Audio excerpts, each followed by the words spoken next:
Alright, so first off, apologies for being a little late, but I had a few things to care of life. So, that aside, this episode is a mix of three big things. So, I'm gonna divide this into the whole Dabi stuff, which I'll get into that, the All for One stuff, as well as it connecting to like all the other countries. And then lastly, all of the Shigaraki stuff, because that is insane what happens. So let's get started. I just want to get this out of the way. Dabi, him coming back, him being able to somehow copy Shoto's ability, that is a load of BS. And look, this is in my opinion of things. If you personally like it, sure. I mean, all power to you, honestly. And before I get the whole manga stuff, because I am aware of stuff that happens in the future, because, My Hero ended in terms of the manga. But before I get all those manga stuff, I am aware of it. And when the anime gets to it, I'll get to my opinions on that. But first, this. Dabi deciding that, nah, I didn't lose. I'm just resting. And then decides to copy Shoto's ability and is showing himself to be a big threat. Like, fine, I guess. Like, it defeats the whole amazing theme of Shoto creating an ability designed to defeat Dabi. I guess Dabi is just that much of a nuisance that he can't accept defeat and will just decide that the plot doesn't fucking matter, that he matters. And I like the idea that he knows he's out of time and needs to focus on targeting Endeavor before he dies. However, I did not like the fact that Dabi can use Shoto's ability. Like, how do you copy that? For the most part, it is clear that in their fight episode that Dabi has kept an eye on Shoto, but most of Shoto's abilities, especially this one, is a mix of fire and ice. And throughout all of the fucking My Hero series so far, Dabi has only incorporated that his body is resistance to ice, but not to fire, which is why his quirk is sort of a double standard issue, that it's strong with fire, but his body can't fucking take it. So him being able to copy an ability just by literally getting hit by it too, which he's only seen, I believe, twice, that's BS in all forms of way. That is just... Oh, okay. I didn't personally like it. I thought it's fucking stupid. But moving on from that, I did like the funny bit that Skeptic literally called them Mr. Daddy Issues, because that is what Dabi is. He has literal dad issues. But we do get the whole Skeptic obviously hacking into the My Hero Academia systems, which is more or less relevant for another episode, because that's teasing that, yeah, that coffin that they made for Shigaraki is not going to hold with Skeptic hacking. But that's one section. That's probably something that I just did not like at all. Let's get to the All for One stuff, because we have to kind of backtrack to the Doctor essentially studying Ares' quirk, and eventually giving All for One like the sample of it, which is why he's able to start regenerating back into his younger form. Which also means that since Ares' quirk is kind of rewinding him, it clearly means that he's essentially now on a time limit, because he's going to start de-aging all the way to the point where he ceases to exist. That is essentially the cost of using this ability, but it does bring into something that the first user of One for All in the beginning of the episode kind of tells Deku that something's off. And yeah, All for One is stealing quirks now, a bunch of them, because he's younger and now back to strength. And clearly both Hawks and Endeavor are now have to figure a way to beat this version of All for One, because although they were able to take on the one that they defeated essentially before he took the fucking Airy quirk, or Airy drug quirk, I guess. Yeah, this one's a lot more tough. It's one that it's for sure All Might defeated in their first encounter. So yeah, this is gonna be a lot tougher than they expected.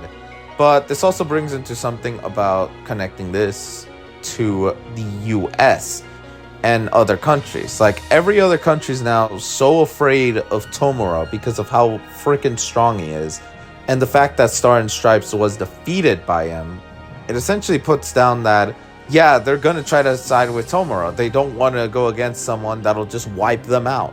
But this one agent, this one person essentially brings up the fact that if we do that, then not only is her sacrifice just completely in vain, but also All Might and everything he stands for, as well as the fact that if they don't do anything, they're not going to get anything done after that. Like, this will be their last chance, and then they're just stuck for a possible eternity of servitude and destruction by Tomura, as well as All for One. So, yeah, it brings up an interesting concept of what do you do? Like, do you play it safe, knowing that it's a likely chance that you'll probably never get your freedom, or take a high risk in trying to help the heroes in Japan to attack, even though that might just also end up wiping y'all out in the process? Like, there is a lot of ideas that come around with this, interesting concepts. So I do like this part. It just brings a different discussion to the table. And now, lastly, we bring into Shigaraki / All for One section in the coffin of Shigaraki. Because essentially, everyone there is so shocked of what happened to Bakugo. And yeah, obviously Aizawa was going to be one of the most damaged one next to Genus, because those two were the closest to Bakugo in that area, in terms of who was close to him out of all those people there. Because Aizawa, he just watched a student get killed. And Genus, he just watched one of his apprentices get killed. And that essentially just completely leaves everyone dumbfounded, as well as this jackass, because he goes back to one of the previous seasons of how Bakugo showed himself to be like super strong. He got his team to not get injured, and he took basically the front of everything. And now that he tried again and got killed, it's demoralizing. And not only that, Shigaraki kind of just mocking their efforts to revive him is also pretty fucking intense.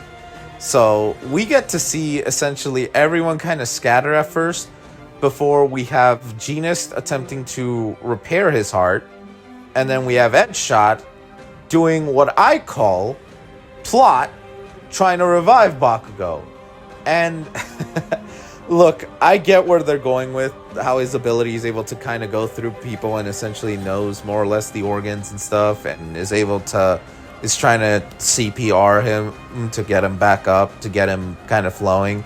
And I can somewhat buy that Bakugo's soul has not left the body yet, because I think there's a specific time when the soul kind of is still somewhat lurking around in the body after death, after like all the organs kind of just shut down completely and your heart just stops, your mind kind of dies out, I guess. Like, I can buy a little bit of it, but I mean, the way Edshot's doing his ability, it almost feels like it's just made out of fucking plot convenience, honestly. But whatever. I don't know. I'm gonna probably have to make a video on Bakugo and whether this revival is, because he's gonna get revived, let's be real, knowing how many fucking Bakugo fans are there. No salt to you guys anyway, but it's like, yeah, when this happened, the internet collapsed in terms of My Hero, and yeah, everyone was bitching that Bakugo shouldn't be dead. So I'm not surprised that of the whole revival thing. Like, it just, I guess, whatever. Like, okay, reviving back, even though it was the perfect end for such a great character development, having reached really scaring Shigaraki and even damaging him. Shigaraki does acknowledge he took one hell of a damage, and Bakugo did scare the shit out of him, and he felt threatened. So Bakugo did reach that height. It's just, the problem is, if you can't have one of the classmates, especially someone like Bakugo, someone big, die, then the stakes are just not there. Like I said, I'll get into a whole video about that, because this is more about the episode itself. It's fine what they're trying to do. I like the visuals. That I will compliment. But moving aside from that, I like how everyone else is getting back up to fight. Bunny Girl is like fucking mental. How she is like Bakugo. She's the female Bakugo, just refusing to fucking give up. it's insane. And then Mirio's thing is that Shigaraki doesn't give a shit about him anymore. Like, because keep in mind, he can't damage him, but also he can't damage him. They can't damage each other. So it's a counter. So it's like, okay, well, you're not a threat, and I shouldn't worry about you because you can't even reach me. So yeah, Mirio's trying to buy time because obviously Shigaraki's not going to let him revive Bakugo. So he's going to try to stop that and mock them as well. So what Mirio's doing as well is to give him enough of a distraction to get Shigaraki's attention away from them, even for a moment. And I like the callback to Sir Night-Eye because we have not seen him since season 4. And it has been a bit. And seeing that Mirio does play a big role in the future, I feel like it's supposed to show this moment right here where Mirio decides to literally show his ass to Shigaraki. And I just fucking love the pause and kind of just, like, this is so fucking abysmal. One of the heroes shows the biggest fucking threat, their ass, just to completely fucking catch them off guard. And yeah, just as that happened, the episode literally ends with Deku arriving and kicking the shit out of Shigaraki, and then done. Next episode. Like, that is fucking abysmally funny. I can't help but that timing was just pretty on God funny. But overall, I mean, good moments, bad moments, and just moments that I need time to contemplate. It is 7.5 out of 10. For now, I might get a little higher or lower depending on when contemplating a specific thing. But it's not a bad episode. If anything, I blame a lot more the manga for this than the anime. The anime's following it. It just felt like a clusterfuck of things happening all at once.